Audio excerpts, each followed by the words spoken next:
January 2025, a liquidation auction in Johannesburg. Drip sneakers, the same ones that used to retail for a 2.2k, are going for a 200 a pair. Teenagers who once camped outside stores to get their hands on limited drops are now watching those same shoes sold off like clearance stock at the closing down sale. But rewind 6 months to July 2024, the scene couldn't be more different. Drip Footwear is throwing a massive 5-year anniversary celebration. There's a DJ, celebrity guests, social media posts about building an empire, and the journey continues. And on that exact same day, July 24, 2024, while the champagne was flowing at the anniversary party, something else was happening. The South African Reserve Bank was seizing money from Drip's bank account. This isn't the story of a business that got unlucky. This is the story of a brand that looked successful but was actually drowning. A story about the difference between Instagram success and actual business success. This is the business autopsy of Drip Footwear. To understand how Drip died, you need to understand why every South African wanted it to succeed. Likau Sehona didn't grow up with money. Tembisa, the township east of Johannesburg where he's from, is one of those places where making it out is the dream, not the expectation. Unemployment above 30%.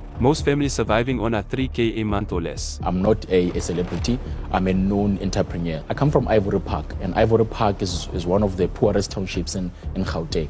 And having to come from there and then being able to make it to where we are right now. You know, sometimes you need someone to come there and say it's actually possible. He dropped out of school, worked construction jobs, the kind of story you hear 1,000 times in South Africa. But he had an obsession, sneakers. Specifically, sneakers he couldn't afford. In 2019, at 30 years old, he made a decision that seemed crazy to everyone around him. If he couldn't buy the sneakers he wanted, he'd make them himself. In South Africa, competing against Nike and Adidas. Think about that for a second. Starting a sneaker company here is like trying to open a corner cafe across from Wimpy. You're competing against brands with billion-dollar budgets and global supply chains. But when the first Drips hit the market in 2020, right in the middle of COVID lockdowns when everyone else was closing down, something unexpected happened. They sold out. Not because they were cheap. Most Drips cost between a 1.2k and a 2.5k premium pricing for a local brand. They sold because they meant something. Every pair came with a narrative. This wasn't just a sneaker, it was proof that a black South African from the township could compete with global brands. For young people across Mzansi, wearing Drips was a statement: we can build our own. We don't need to wait for permission from overseas. By 2023,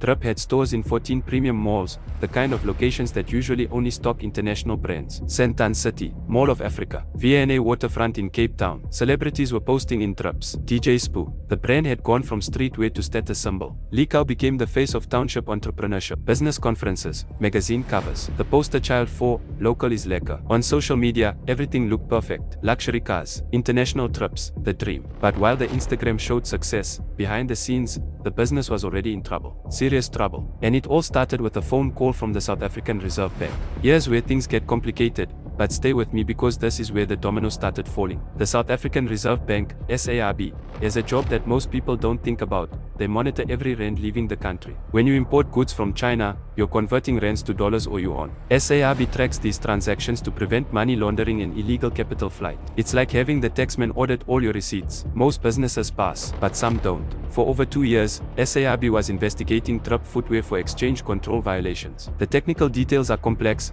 but the simple version is this: something in Drip's financial paperwork didn't add up when it came to paying their Chinese suppliers. Now, we don't know if this was intentional, accounting errors, or something else. What we do know is what happened next. On July 24, 2024, yes, the same day as that glitzy 5-year celebration, SARB seized $200,013 from Drip's FNB bank account. That's approximately a 3.6 million. Now, a 3.6 million might not sound like a business-killing amount for a company supposedly turning over a 100 million a year. But here's what people don't understand about retail cash flow. A sneaker business is basically a cash flow cycle. You pay your Chinese supplier up front, let's say a 5 million for a container of stock. That container takes 4 to 6 weeks to arrive. You sell the shoes over 2 to 3 months, then you use that money to pay for the next container. It's like a water wheel, it only works if the water keeps flowing. When SARB freezes your accounts and starts investigating, that water stops flowing. Your Chinese suppliers get nervous. They hear South African Reserve Bank investigation and they think one thing: risk. So they change the terms. No more credit, cash up front only, sometimes double the usual deposit. But Drip didn't have extra cash lying around, because while they were expanding to 14 stores and throwing anniversary parties, their margins were already thin. By mid-2024, something that had never happened before started happening. Drip stores had empty shelves. The limited edition drops that used to sell out in hours, they weren't happening. Customers would walk walk into a Drip store and find maybe 30% of the display stocked. And here's the brutal reality of mall retail in South Africa. You still pay rent whether your shelves are full or empty. Mall rent in premium locations isn't cheap. Sentan City, you're looking at a 100k to a 150k per month for a decent sized store. V&A Waterfront in Cape Town, similar numbers. Multiply that by 14 stores. That's over 1.4 million in rent every single month. Before you pay staff, before electricity, and let's not forget, this is South Africa, so it generated fuel costs during load shedding. Before you pay your suppliers, the SARB investigation didn't just freeze at 3.6 million. It choked the entire supply chain. And when you can't get stock, you can't make sales. And when you can't make sales, you can't pay rent. By late 2024, Drip owed a 1.1 million in unpaid rent just at the V&A Waterfront location alone. They got evicted. But the rent wasn't even the biggest problem. Because while stores were sitting empty and landlords were getting angry, there was a 20 million bill that Drip couldn't ignore. Let's talk about something uncomfortable, the gap between looking successful and being successful. From 2022 to 2024, if you drove around Johannesburg or Cape Town, you couldn't miss Drip. Massive billboards on major highways, premium advertising spots, the kind of visibility that costs serious money. That advertising was provided by a company called WideOpen Platform. They gave Drip premium billboard space across South Africa's major cities. And in business, when someone gives you premium services, they expect premium payment. But Drip wasn't paying. By 2024, Drip owed WideOpen Platform a 20 million for advertising services. 20 million rands. To put that in perspective, that's enough to pay rent on all 14 stores for over a year. That's enough to order multiple containers of stock from China. That's the kind of money that keeps a retail business alive. But here's what was showing on social media during this same period. Leak posting from Dubai. Luxury cars, designer clothes, the lifestyle of someone who'd made it. And look, nobody begrudges a successful entrepreneur enjoying the fruits of their labor. But there's a difference between celebrating success and performing success while your business is drowning in debt. This is what I call the showbiz business trap. It's when your personal brand becomes more important than your actual business. When you're spending more energy looking successful than being profitable. Think about it, while owing a 20 million in advertising debt, Drip threw that July 2024 anniversary party. While owing a 1.1 million to the V&A Waterfront, the Instagram feed showed international trips. The optics were terrible. And in business, when creditors see you partying while owing them millions, they stop being patient. In October 2024, WideOpen Platform had had enough. They filed a liquidation application at the High Court. This wasn't a small supplier asking for payment. This was a 20 million in debt, and they wanted their money back, even if it meant shutting Drip down completely. Now, here's how liquidation works in simple terms. Imagine you bought a car but stopped making payments. Eventually, the bank doesn't just ask nicely,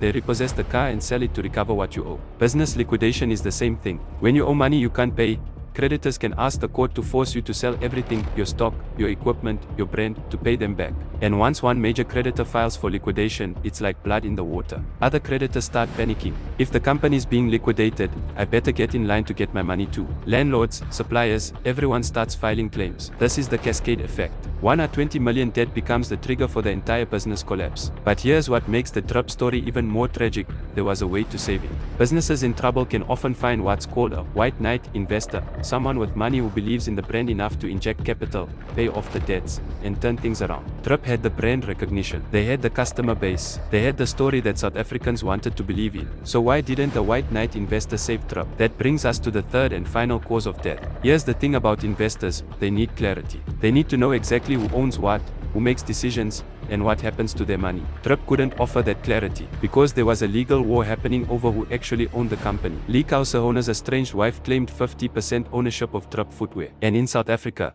this isn't as simple as it sounds. Let me explain how marriage and business ownership works here. If you get married in community of property, which is the default in South Africa unless you sign an antenuptial contract, your spouse automatically owns half of everything you acquire during the marriage. Drip Footwear was built during Lee Kau's marriage, which legally means, unless there's an antenuptial contract saying otherwise, his wife owns 50% of the company. Now, when a marriage ends amicably, couples can sort this out privately. But when it's contentious, when it's going through the courts, that creates what business people call an uninvestable situation. Imagine you're an investor. Someone approaches you and says, I need a 30 million to save Drip. I'll give you 30% of the company. Your first question is, who owns the other 70%? And the answer is, well, the founder claims 100%, but his estranged wife also claims 50%, and there's a court case happening. Would you invest? Of course not. Because even if you inject a 30 million, what happens when the court rules? If the court sides with the wife and says she owns 50%, Does that mean the founder only has 50% to give you equity from? Does your 30% become 15%? Can business decisions be made without the estranged wife's approval? It's too messy, too risky, too uncertain, so investors walked away. And this is the tragedy of the ownership dispute.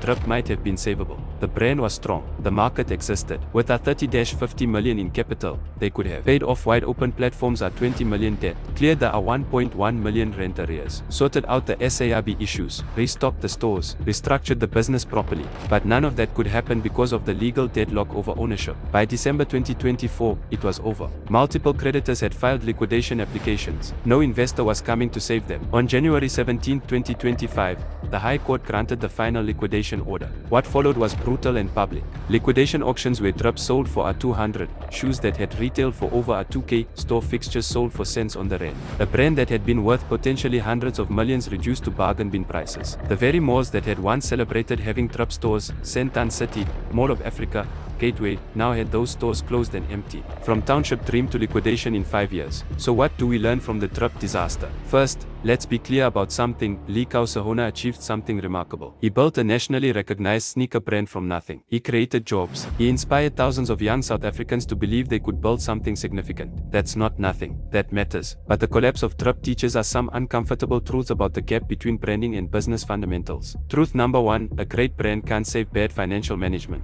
Drip had incredible branding. The local is lekker story, the township to malls narrative, the celebrity endorsements, the social media presence, but none of that pays rent. None of that resolves SARB investigations. None of that clears our 20 million in advertising debt. The harsh reality, you need boring financial discipline more than you need exciting marketing campaigns. Cash flow management, accounts payable, supplier relationships, legal compliance, these aren't sexy. They don't make good Instagram content, but they're what keeps businesses alive when the hype dies down. Think about successful South African businesses that last decades, Capitec, Nando's, Mr. Price. They're not the flashiest brands, but they master the fundamentals, operational efficiency, financial controls, sustainable growth. Truth number 2, you can't build a penthouse while the foundation is cracking. When your business has serious problems, SARB investigations, mounting debts, supply chain issues, that's when you go into crisis mode. You cut costs, you focus, you fix the foundation. You don't throw anniversary parties. You don't maintain the lifestyle brand image. You certainly don't expand into new ventures. It's like trying to build a second story on a house while the foundation is cracking.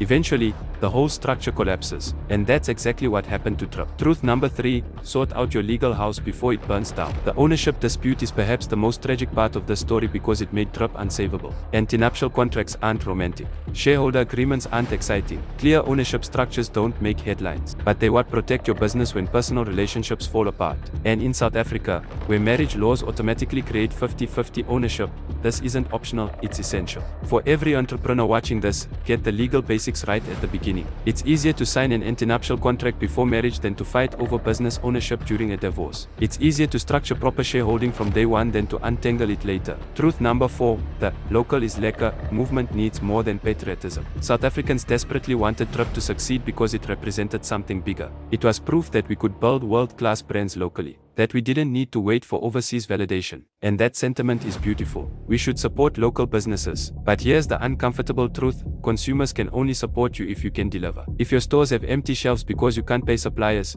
patriotism doesn't fill those shelves. If your quality drops because you're cutting corners to survive, national pride doesn't fix the product. The lesson, build a business that would succeed even without the inspiring story. Then that local is lekker support becomes the accelerant, not the crutch. The Drip story isn't just about one failed sneaker company. It's a mirror reflecting South African entrepreneurship, our dreams, our challenges, and the hard lessons we're still learning. Sahona proved that a kid from Tembisa could compete with global brands. That was never in question. What Drip's collapse proves is that getting to the top is only half the battle. Staying there requires different skills than getting there. For every aspiring entrepreneur watching this, master the fundamentals before you chase the flashy stuff. Build a business that's profitable before you build a lifestyle brand. Get your legal house in order before the storm hits. Because the goal isn't to look successful on Instagram. The goal is to still be in business in 5 years when the cameras stop rolling and the hype dies down. The Drip dream didn't have to end this way, but it did. And for the next generation of South African entrepreneurs, that's a lesson worth learning. Because the township dream isn't dead, it just needs better business fundamentals.